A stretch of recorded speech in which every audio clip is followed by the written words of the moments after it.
종아리 보톡스 언제부터 맞았었죠? 저요? 네. 저 한 몇 년 됐어요? 한 6년? 6년? 실제로 어때요? 다리 끌리는 거 불편한 거? 한 6개월 지나면은 좀 풀리잖아요. 그럼 확실히 뭔가 튼실해 보이는 그 느낌이 있어요. 근데 맞고 나서 한 2, 3주 있으면은 제 다리가 완전 가는 건 아니어도 뭔가 일자가 조금 들고 하는 그 미묘한 차이가 있는데 막 치마 같은 거 입으면 확실히 다르긴 한 것 같아요. 저는 안 맞아봤어요.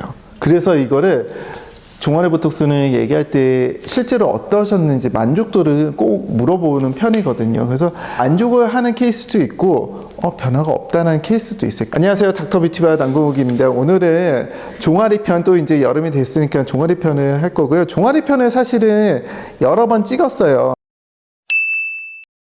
종아리에 할 수 있는 시술은 되게 한정적이에요. 왜냐면 종아리가 근육형이냐 뭐 지방형이냐 그다음에 부종형이냐 이거에 따라서 시술 방법이 달라지는데요. 종아리가 어떤지 아는 방법은 너무 쉽죠. 그냥 까치발 들 필요도 없어요. 그냥 짝다리 지어가지고 다리만 이렇게 꼬아봐도 볼록 튀어나오면 근육형이고요. 다리를 이렇게 눌러보세요. 움푹 들어가서 이렇게 쭉 다시 차오르는 데까지 오래 걸린다. 아니면 저녁에 오래 서 있다가 저녁에 많이 팅팅 부어있다. 그럼 부종형인 거고, 잡힐 때 이렇게 핀치를 해봤을 때 많이 잡힌다. 그러면 지방형일 수도 있는 거예요. 종아리 보톡스 맞아보셨나요? 아니요, 저는 안 맞아요. 왜 안 맞으셨죠?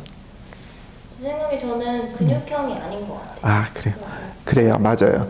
이거는 종아리 보톡스는 필수적으로 맞는 건 아니고 미용적으로 우리가 아예 튀어나오는 종아리 아래라고 하죠.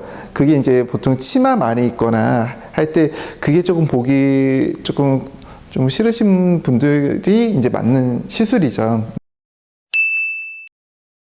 대부분 여기 종아리 근육에 여기다 맞긴 하는데요. 경우에 따라서는 이제 그 밑에 종아리라기보다는 이제 발목에 가까운 보톡스가 들어가기도 해요. 일단 좌우 비대칭 누구나 다 있거든요. 오른손잡이 왼손잡이 있듯이 오른발이 조금 더 주도적으로 나가는 사람이 있어요. 그런 거에 따라서 근육 볼륨이 조금씩 다를 거고, 생활 습관에 따라서 뭐 짝다리를 많이 짚거나 다리지.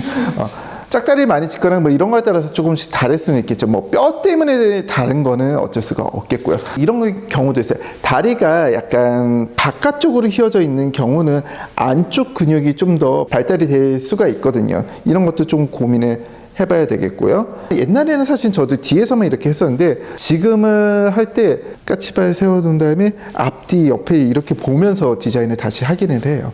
자, 그러면 이제 용량은 이제 어떻게 정하느냐. 보통 이제 용량을 정할 때는 통상적으로 쓰는 용량이 좀 정해져 있거든요. 종아리는 150은 조금 드문 것 같고, 대부분은 이제 200유닛, 양쪽 포함해가지고 200유닛 정도를 맞으세요. 근데 간혹 가다가 이제 종아리 말고 밑에 발목에서 올라오는 근육이 좀 발달되어 있는 경우가 있어요. 그런 데까지 한다면은 250에서 300유닛 정도가 필요한데, 이거는 사실은 답이 없어요. 정답이 없고 사람마다 틀려요. 그래서 용량을 정할 때는 200에서 250유닛 정도를 먼저 맞아보시게 하고요. 300유닛 이상인 경우는 사실은 처음부터 300유닛 이상을 한 번에 다 넣는 것보다는 맞고 나서 한두 달 뒤에 추가적인 용량을 시술하는 것을 권해드리고 있거든요. 저는 좀 주사를 좀 많이 찌르는 편이에요. 그러니까 왜 그러냐면은 우리가 제한된 보톡스 유닛 안에서 매끄러운 다리를 만들려면은 많이 찌르는 게 더 좋더라고요. 보상 근육 발달 가능성도 낮춰주고, 한 번 맞을 때 좀 불편한 감은 있지만 이렇게 맞고 나면은 한 달에서 두 달 정도에 걸쳐서 계속 종아리 볼륨이 변하거든요. 7월에 뭐 휴가를 간다 그러면은 4월, 5월부터 맞으시면 도움이 될 거고요. 저희 고객분들은 보통 자주 이제 단골로 오시면 1년에 2번 정도는 맞으세요. 어느 유닛이 필요하고 어느 근육이 더 발달하는 거를 아는 정도가 되면은 보통 300유닛도 한 번에 시술하는 경우도 있긴 하고요. 분명히 근데 막 여러 번 계속 맞으면은 이제 그 근육이 퇴화해서 안 맞아도 된다는 소리가 있는데 그게 사실인가요? 태아에서 안 맞아도 라인이 점점 줄어드는 건 사실이에요. 이 사각턱 근육도 계속 맞다 보면은 요게 근육이 점점 위축이 되면서 근육 볼륨이 예전만큼은 커지지는 않아요. 근데 여기에 우리가 하나 전제 조건이 있어요. 다리 근육의 사용량, 사용 패턴에 따라서 근육은 언제든지 벌크업이 될 수 있거든요.